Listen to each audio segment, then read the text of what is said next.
महाराष्ट्र काय कर्नाटक काय सर्वांनी सबस्क्राईब करा खिलार महाराष्ट्राची शान आणि क्लिक करा बेल आयकॉनवर. एन्जॉय.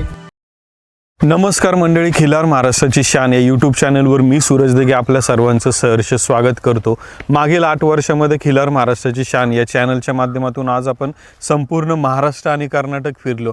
आज आपण सांगुडे गावामध्ये आलेलो आहोत. तालुका खेड, जिल्हा पुणेमधलं हे गाव आहे. शेतीचा परिसर बराचसा मोठ्या प्रमाणामध्ये आहे आणि गेल्या 8 वर्षामध्ये आपण काम करत असताना जुने जाणकार खिलार अभ्यासक असतील, शेतकरी असतील यांच्या माध्यमातून आपण माहिती घेत येण्याचा प्रयत्न केला. पण जुन्या लोकांनी केलेलं हे देशी गोवंशामधलं जे काम आहे ते पुढे मोठ्या प्रमाणात चालू राहण्यासाठी खरं तर पुढची पिढी की तरुण वर्गाने याच्यामध्ये येणं सर्वात महत्त्वाचं आहे. आज आपण ज्या शेतकऱ्यांच्या दावणीला आहोत, जातीवंत सुंदर कालवड शोधून आणून दावणीला सांभाळत आहे. मालक, आम्हाला तुमचं संपूर्ण नाव, गाव आणि हे कुठं आहे तुमचं गाव ती माहिती द्या. माझं नाव वैभव गणपत भोसले, राहणार सांगुर्डी, तालुका खेड, जिल्हा पुणे आणि देऊगाव, तुकाराम महाराजांच्या देऊगावापासून 2 किलोमीटर अंतरावरती आमचं सांगुर्डी म्हणून गाव आहे. तिथं आम्ही या 3 कालवडी सांभाळलेल्या आहेत. मालक, आता आज आम्ही पाहत असलेली ही कालवड आणली कुठून, काय, तर ती सगळी माहिती द्या. कुठल्या बैलाची पैदास आहे? ही जतमध्ये जे अविनाश लांडगे त्यांचे बंधू नवनाथ लांडगे त्यांनी आपल्याला ही कालवड दाखवली होती. म्हणजे गोरा म्हणून दाखवली मुद्दाम चेष्टा करताना, पण ती कालवड होती. आणि ती कालवड पाहिल्यानंतर त्यांना म्हणलं आम्हाला ही कालवड घ्यायची. मालक, आता एक गोष्ट जर बघायला गेलं तर तुमचा हा जो परिसर बैलगाडा क्षेत्रासाठी सर्वात जास्त प्रसिद्ध आहे. पण बैलगाडा क्षेत्रामध्ये बैल सांभाळण्याच्या ऐवजी सोबत तुम्ही कालवड सांभाळताय. काय, का असं करताय? म्हणजे काय याच्या मागं वेगळे काय? आमच्या परिसरात 4 बैलांचा बैलगाडा चालतो. त्यामध्ये शक्यतो 4 बैल जुळवणं हे शक्यतो आज मोठ्या धनदांडग्या पैशावाल्यांचं किंवा उद्योजकांचं काम आहे किंवा मोठ्या शेतकऱ्याचं काम आहे. तर साध्या माणसाला हे सहसा शक्य नाही आणि आवडतं आहे. आणि आता बैलगाडा जरी पळवायचं म्हणलं, साधा माणूस प्रयत्न करतो आहे, पण दुसऱ्यात तिसऱ्यात ह्या बैलगाड्याला इथं म्हणजे किंमत नाही. म्हणजे पुणे जिल्ह्यात जो बैलगाडा चालतो आहे हा प्रतिष्ठेसाठी चालतो आहे, मानासाठी चालतो आहे. म्हणजे दुसऱ्यात तिसऱ्यात आहे त्याला, म्हणजे आता किती जरी आपण म्हणलं की बाबा दुसऱ्यात तिसऱ्यात पळालं तरी आम्हाला समाधान आहे, पण समाधान हे कुणाला नाहीच आहे. कारण माणूस समाधान नाही. मग जर ते दुसऱ्या तिसऱ्यात जर आनंद वाटणारच नाही आपल्याला, तर मग आपण त्या मार्गाला कायला जायचं? आणि त्या लेवलचा बैल तयार करता येत नाही. म्हणजे सावडीत बैलगाडा चालतो, पण त्या लेवलचा बैल सर्वसामान्य माणसाकडे तयार होत नाही. मग आता तयार करायचा कसा? तर ते ब्रीडिंगचा विषय आला की कुठल्या पण बैलाचा बैल पळतो, पण तो किती दिवस पळतो? समजा तो बैल थोड्या दिवस पळणार, लगेच थांबणार, पण त्याच्यातून तो गाडा काही कधी सक्सेस होत नाही. आणि साध्या माणसाचं जवळजवळ हे काम राहिलेलं नाही आहे. मग त्याच्यातून आता आपल्याला हौसच आहे, तर मग आपण गाई सांभाळू, कालवड सांभाळू, अशा उद्देशाने मग आपण ही कालवड आणलेली. पण मग आता तुम्ही म्हणताय की याच्यासाठी हे म्हणजे छोट्या माणसाचं काम नाही, याला खर्च भरपूर आहे. मग भविष्यात आत्ता पाहत असलेल्या कालवडीच्या माध्यमातून जर आता 3 कालवडी जवळपास इथं मित्रांच्या तुमच्या, तर ह्याच्या माध्यमातून झालेली पैदास, त्यातनं खोंड चांगली पळाव झाली, तर ती घेऊन जाणार का? कसं असणार नियोजन? ते पळवणं शक्य का होऊ शकतं की पुणे जिल्ह्यात म्हणजे खर्च आहे, त्या तुलनेत बैल म्हणजे त्या तुलनेचा बैल घ्यायला पैसे लागतात. जर तुमच्याकडं जर घरीच बैल तयार झाला त्या लेवलचा, तर मग हाऊस म्हणून तुम्ही ते करू शकता. असं म्हणजे आपल्या इकडं पुणे जिल्ह्यात वायदी किंवा हे प्रकार नाही आहेत अजिबात. म्हणजे लोक प्रेमाने त्या गोष्टी करतात. त्यामुळं म्हणजे आता जवळपास साधी माणसं पण गाडा पळवतात त्याचे, असं काय शक्यच नाही असं नाही. पण मग त्या लेवलला समजा तुम्ही खाल्लाकडून बैल आणला, वासरू आणलं 10-12 हजाराचं, 25 हजाराचं, 40 हजाराचं, 50 हजाराचं, तो गोरा जर पळाला तर लोक 50 लाखाला मागून सुद्धा देत नाहीत. मग ती आवड जपण्यासाठी आपण घरी तयार झालेला पळू शकतो. आता ही कालवड ज्यांच्याकडून घेतली त्यावेळेस किती महिन्याची आणि काय किमतीला आणली आपण? ही कालवड एक 4 महिन्याची होती आणि आपण त्यांच्याकडून 25,000 रुपयाला कालवड घेतली. आणि मालकाकडे ज्यावेळेस आपण कालवड घेतली तर मालक म्हणला पैसे हातात द्यायचे आणि कालवड तुमचं तुम्ही भरून द्यायचं. गाय आम्हाला जवळ 2 तास हात लावून देत नव्हती. कालवड गरा फिरणं, उडून लाथा मारणं हा प्रकार चालू होता. पण पुणे जिल्ह्यात ह्या सगळ्या सवयी इकडं असतातच. 4 बैलात बैल झोपताना मग आम्ही अशी कवळी ते एकदा धरले की मग सोडली नाही, मग ते भरूनच आणली गाडी. नाक टोचलेलं होतं तेव्हा? नाक टोचलेलं नव्हतं गळ्यात काही, म्हणजे फक्त गळ्यात कांडा होता फक्त. म्हणजे त्या मालकांच्या घरच्या गायीची पैदास होती का त्यांनी आणली? हो, घरच्या गायीची पैदास होती. म्हणजे लांडगेंनी दुसऱ्याच्या इथं दाखवली होती. त्या मालकांचं नाव नाही आपल्याला माहिती. मग ते मालक ज्यांच्या इथं जन्माला आले ते म्हणले का की तुम्हीच बांधून घेऊ म्हणजे हा, सोडून घेऊन तुम्हीच जा? ते जरा- त्यांची स्वतःची डेअरिंग नव्हती. हा, स्वतःची डेअरिंग नव्हती. मंडळी, जर एक गोष्ट जर पाहायला गेलं तर म्हणजे खिलार क्षेत्रामध्ये जी सर्वात मोठं जर क्षेत्र असेल तर शर्यतीचं क्षेत्र हे सर्वात जास्त प्रसिद्ध आहे. शर्यतीचं क्षेत्र हे प्रसिद्ध असण्याचं कारण म्हणजे ह्या अशा प्रकारच्या बुजार जातीवंत कालवड त्यांना होणाऱ्या पैदास. आज तसं पाहायला गेलं तर ह्या कालवडीचा बुजारपणा, सुंदरपणा भविष्यात नक्कीच मालकाच्या दावणीला एखादी जेव्हा पैदास होईल, एखादा खोंड पैदास होईल, तर तो नक्कीच शर्यतीच्या दृष्टीने कसा असेल, काय असेल याचं उत्तम उदाहरण सध्या कालवडीच्या माध्यमातून पाहतोय. मला आता या भागामध्ये तुमची जी शर्यत होती, आता ही 4 बैलातली शर्यत, तर ती मग तुम्ही तुमच्या कामधंद्याच्या व्यापातनं बघायला जाता का कमी असतंय जाणं? नाही, बघायला जातो ना, मग ते आवडीने. पण कसं कंटिन्यू आता यात्रा चालू झाल्यामुळं आपल्या मनावर आलं कधी जायचं कधी नाही. जर आपल्याला कामच असेल, म्हणजे असं काम असेल त्यावेळेस मग जात नाही, आणि जर काम नसेलच आणि काही यात्रा नामांकित असतात मग त्या ठिकाणी आपलं आवडीने जायचं. जिथं 1 नंबरची बैल आलेली असतात तिथं मग आवडीने जातोच माणूस. आता ही पुणे जिल्ह्यातली 4 बैलाची शर्यत, याच्या व्यतिरिक्त सातारा किंवा काही त्या पट्ट्यामध्ये छकडी शर्यत होती, परत जनरल शर्यत म्हणून किंवा पट्टा पद्धत किंवा सांगली भागात, कोल्हापूर भागात, आता त्या तुम्ही समजा प्रत्यक्ष पाहिल्या असतील किंवा टी व्हीवर पाहिल्या असतील, तर त्यांच्यातलं तुमच्या ह्या 4 बैलातलं वेगळेपण काय आहे ते थोडंसं आम्हाला प्रेक्षकांना त्याच्यातलं सांगा. वेगळं पण म्हणजे आमच्या पुणे जिल्ह्यात जी शर्यत चालते ती एकदम प्रेमाने चालते. म्हणजे आमच्यात स्पर्धा ही कुणाशी नाही, स्पर्धा ही स्वतःची आहे. जायचं आहे 12 सेकंदाचा घाट तोडायचा आहे आणि बारी पहिल्यात लावायची, ही स्पर्धा आहे. तिथं म्हणजे कुणाला तरी हरवायचं आहे आणि मग तो जिंकणार आहे, अशी स्पर्धा नाही आमची. आमची स्पर्धा म्हणजे एकदम प्रेमाची म्हणलं तरी चालेल. म्हणजे त्याला स्पर्धेचं स्वरूप नाही, त्यांनी स्वतःच्या जिंकण्यासाठीच त्यांनी स्वतः उतरायचं त्याच्यात. मंडळी, खरं तर आता या मालकांनी जसं सांगितलं की आम्ही आमच्या दावणीला कालवड सांभाळून तिच्यापासून पैदास घेऊन भविष्यात नक्की प्रयत्न करू आमचा नाद जोपासण्याचा. बैलगाडा शर्यत बंदीच्या काळात जर सगळ्यात जास्त जर कुणी त्यांच्या दावणीला देशी गोवंश खिलार सांभाळण्याचं काम केलं असेल तर या सर्व शेतकरी की जी 4 बैलामध्ये ज्यांच्या शर्यती चालतात. कारण आज जसं मालकांनी सुरुवातीला सांगितलं, 4 बैलाच्या शर्यतीला त्या प्रत्येक मालकाला कमीत कमी जुन्या काळामध्ये 4 बैल तरी मालकांकडे 4 असायची. बैल 8 बैल, म्हणजे हे मोठ्या प्रमाणात नाही. तर आज तसं पाहायला गेलं तर आज 4-5 जणात मिळून 1 बैल सांभाळणं अशा पद्धतीचं देखील आपण माहिती पाहिली. पण पुणे जिल्ह्यातल्या या शेतकऱ्यांचं, या 4 बैलाच्या बैलगाडा घाटातल्या शेतकऱ्यांचं आवर्जून आपण कौतुक करूया.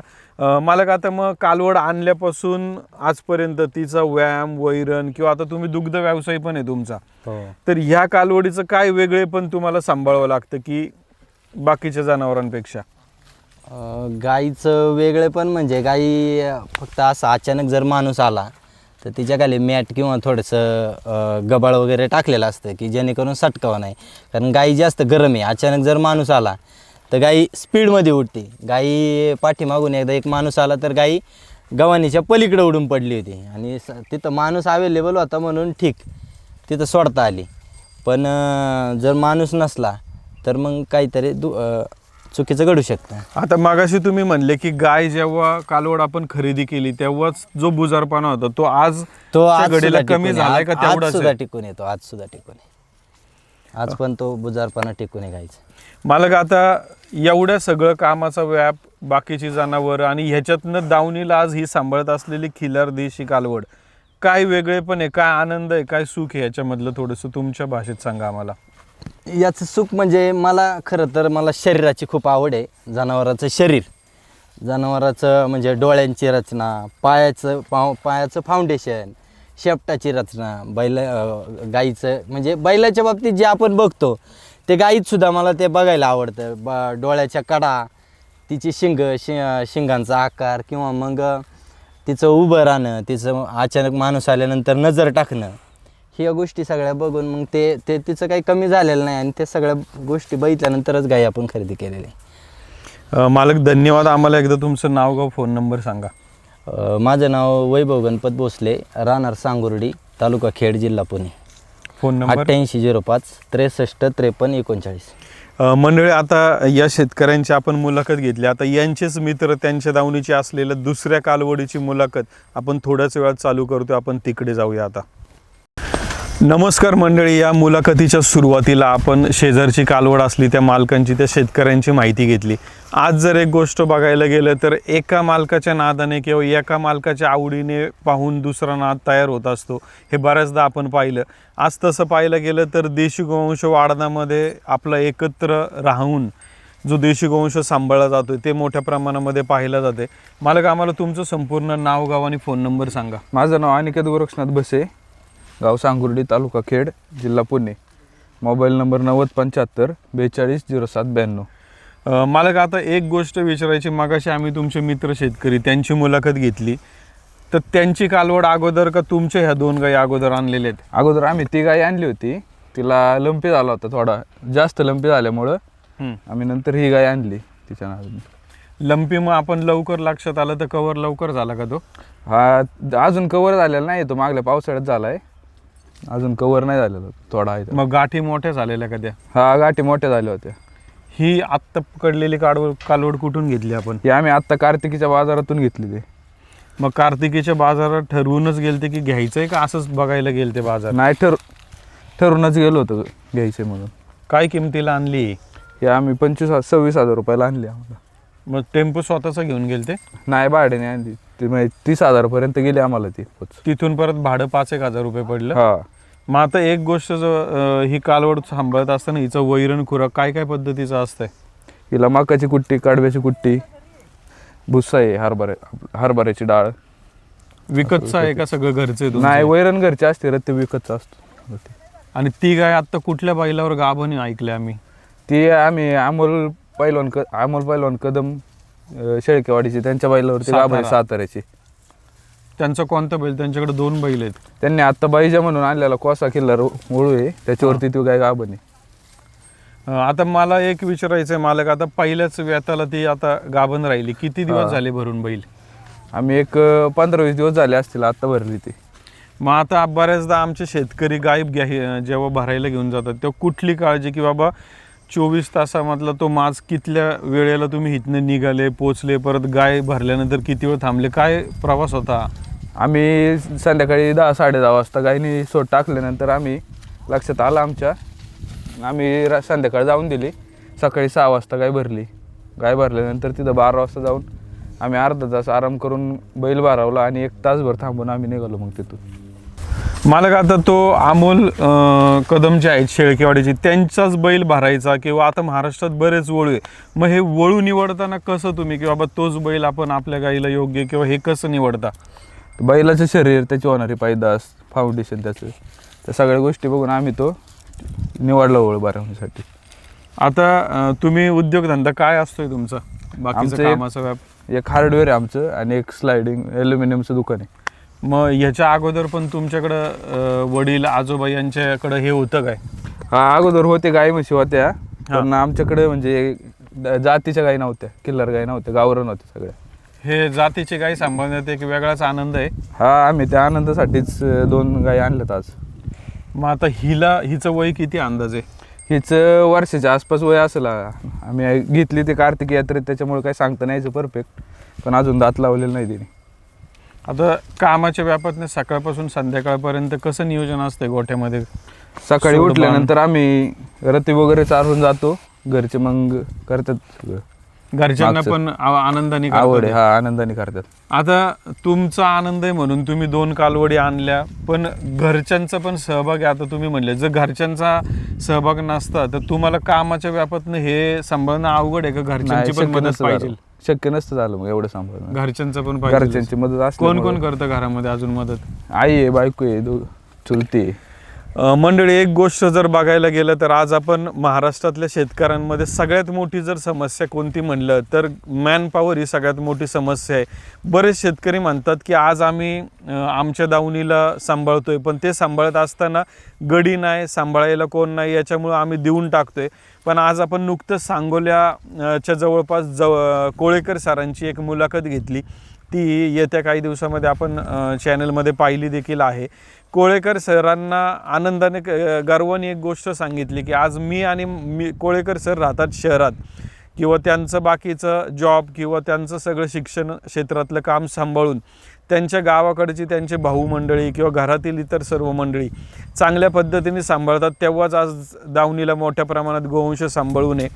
आज शेतकऱ्याचा एकट्याचा आनंद असून उपयोग नाही, त्याच्यासोबत त्याच्या घरच्यांचा पण आनंद किंवा त्यांचा पण सहभाग असणं गरजेचं आहे.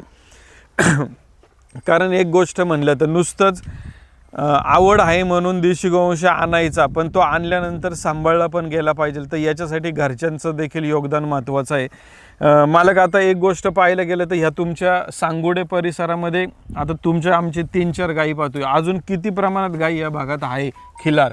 शक्यतो बऱ्यापैकी शेतकऱ्यांच्या घरी आमच्या इकडे गायी आहेत. खिल्लार ज्या कमी आहे थोडे, पण गावरान गाई भरपूर प्रमाणात आहे.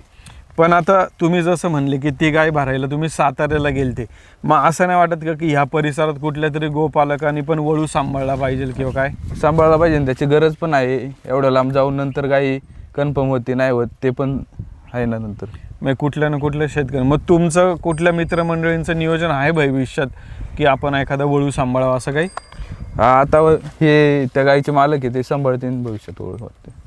ठीक आहे, मला एकदा आम्हाला तुमचं नाव आणि फोन नंबर सांगा. माझं नाव अनिकेत गोरक्षनाथ बसे, गाव सांगुर्डी, तालुका खेड, जिल्हा पुणे. Mobile number 9075 420792.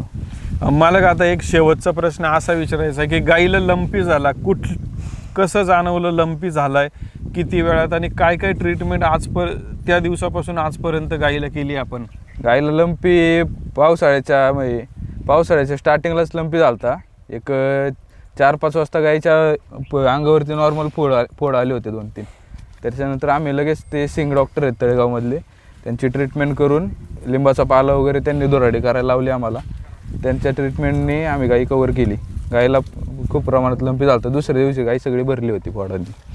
म्हणजे त्या अंगावरच्या जखमा मोठ्या होत्या, ते कमी झाल्यात आता? हां, कमी झाले, ते भरपूर प्रमाणात कमी झाले. ठीक आहे, धन्यवाद मालक.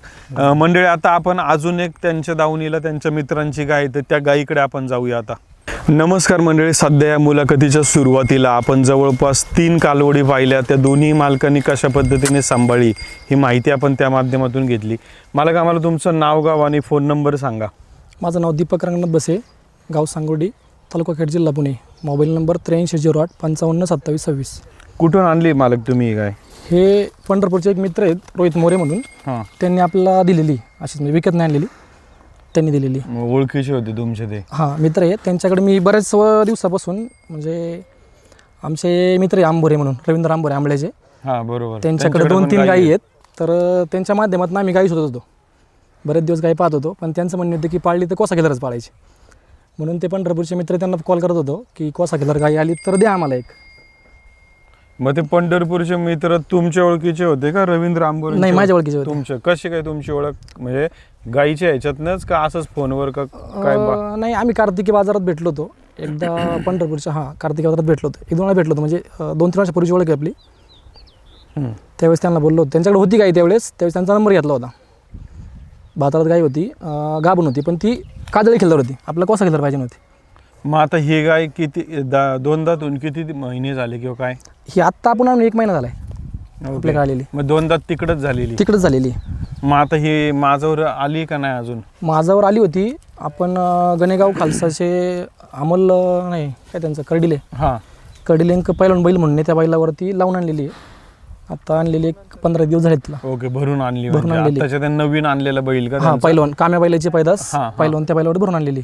आता त्यांच्याकडे जवळपास तिथं 3 बैल आहे. हो. त्यातल्या 3 बैलांचं वेगळे, पण मग तोच का भरला असं काही की कोसा काम्या बैल आहे म्हणून तोच कोसा नाही, भरला? काम्या बैल जरा गरम आहे आणि काम्या बैलाचा तो मुलगा आहे पैलवान. तर ब्रिडिंगमध्ये त्याचे वळू, त्या वळूची जी पैदास आहे ती शहरी क्षेत्रामध्ये जास्त आहे, त्यामुळे आपण तो बैल भरला. आता मंडळी, एक गोष्ट जर पाहायला गेलं तर ह्यांनी गाय ज्या बैलावरती भरलेली आहे त्या जगदंब खिलार गोशाळेमध्ये जवळपास 3 वळू आहेत, एक कपिला, काजळी आणि कोसा. आता ही कोसा गाईला कोसा बैलच भरणं गरजेचं आहे. कपिला गाईला कपिला बैलच भरणे. कधी कधी एखाद्या काळ्या मोऱ्या गाईला तुम्ही कपिला भरू शकता आणि काजळीला काजळीच भरणं हे खूप गरजेचं आहे. आपण आता खरं तर मायक्रोचिप बसवतो, ह्या मायक्रोचिपची नोंद, वंशावळ नोंद होणार आहे. खरं तर ते कशासाठी गरजेचं आहे? आज आपण पाहतोय की ज्या पद्धतीच्या क्वालिटी ह्या कालवड आहेत तर ह्यांची क्वालिटी त्याच पद्धतीने पुढे मेंटेन राहणं किंवा त्या कालवडीला कोणता बैल भरला, त्याची आई कोण, बाप कोण, आजी आजोबा कोण, तर ही जर माहिती आपण नोंद चांगली ठेवली तर अशा पद्धतीच्या सुंदर जातीवंत क्वालिटी पद्धतीच्या देशी गोवंश आपल्याकडे तयार होतील. त्यामुळं शक्यतो प्रयत्न जी ती उपजात आहे त्या उपजातीला तोच बैल भरणं हा खरं तर नियम आपण सर्वांनी पाळण्याचा प्रयत्न करा. मालक, आता गाईचा बुजारपणा किंवा काय, मग ह्या सर्व गोष्टीतनं खुराक वैरण हे काय असतंय सर्व? खुराक तर सध्या सरकी पेंट चालतो आहे, एकच टाईम आहे, आणि बाकी हिरवा चारा कडबा आहे कुट्टी करून. मग हे तुमची घरचीच आहे का विकतचं आहे गाई? नाही, घरचं आहे फक्त. बाकी सरकी अजून पण काही दुसरी जनावर आहे घरी? दुसरे आहेत ना, 2 म्हशी आहेत आणि एक बारीक कालवडे गिरगाई. गिर गाय पण आहे, म्हैस पण आहे, आज खिलार पण आहे. या तिघांमधलं वेगळे पण ह्याचं काय आहे? हे काय वेगळे पण ह्याचं तुमचं दावणीला? दावणीला एक देशी गोवंश सांभाळायचा होता आपल्याला, आणि खिलार म्हणजे पैदास आपल्याला चांगल्या प्रकारची करायची, ह्या उद्देशाने खिलार गाय पाळायची होती. आणि दावणीला एक खिलार गाय असावा, देशी गाय देशी गाय असावा म्हणून पण पाळायची होती. मंडळी, आता खरं तर या मुलाखतीच्या माध्यमातून आपण ह्या 3 शेतकऱ्यांची मुलाखत पाहिली. आता आपण अजून एक या मुलाखतीच्या शेवटच्या टप्प्यामध्ये अजून एक पुढचे शेतकरी की ज्यांच्या दावणीला जगदंब खिलार गोशाळेतला जो त्यांचा एक जुना बैल होता की काम्याची पैदास, की जो बैल काही कारणानं त्याचं निधन झालं, त्या बैल भरलाय त्या गाईला. त्या गाई आता जवळपास 9 महिन्याची गाभण आहे. आता त्या गाईकडे आपण सध्या जाणार आहोत. आता आपण तिकडे जाऊन त्यांची भेट घेऊया. खिल्लार महाराष्ट्राची शान, खिल्लार महाराष्ट्राची शान.